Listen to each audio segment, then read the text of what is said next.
Hi, I'm Dr. August Leming, and I've been in the field of behavior change and performance enhancement for nearly 25 years.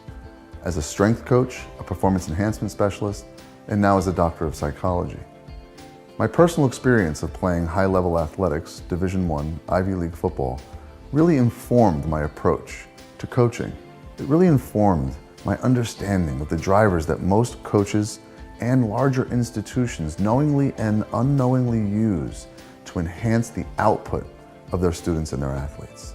And at no time is it more important than today to begin to recognize that in order for us to draw out from our individual student athletes their truest potential, we must be aware of the driver that we are employing. Because more often than not, most coaches are really just tellers. They tell their athletes what to do. They capitalize on the fear that the athlete has of not being accepted, of not being good enough, of perhaps not making varsity.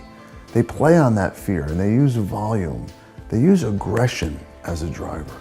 And while aggression may in fact create the illusion that athletes are performing at a higher level in response to it, see, the downside is that aggression then becomes internalized. And it is that aggression that's driving all of our athletes to engage in acts of self-harm as well as harm to others. In the day and the age of the Me Too movement, we must become aware of the respect that everyone deserves in our community, men and women alike. And we can't just address that from the outside, we have to address it from the inside.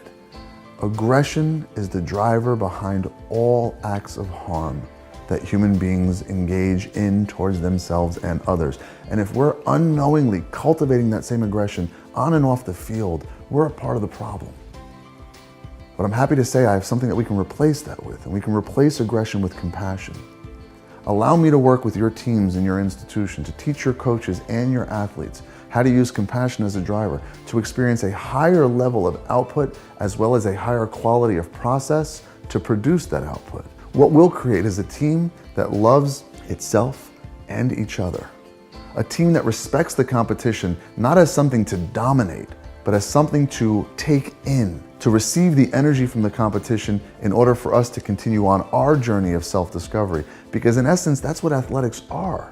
They're an opportunity to be frustrated, to have things go any way other than your own. How we respond to that experience is what's going to determine how well we take the wisdom from our sport to our lives after the sport.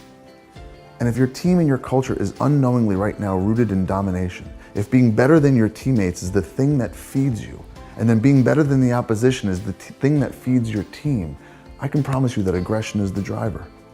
We're not going to be better than anyone anymore.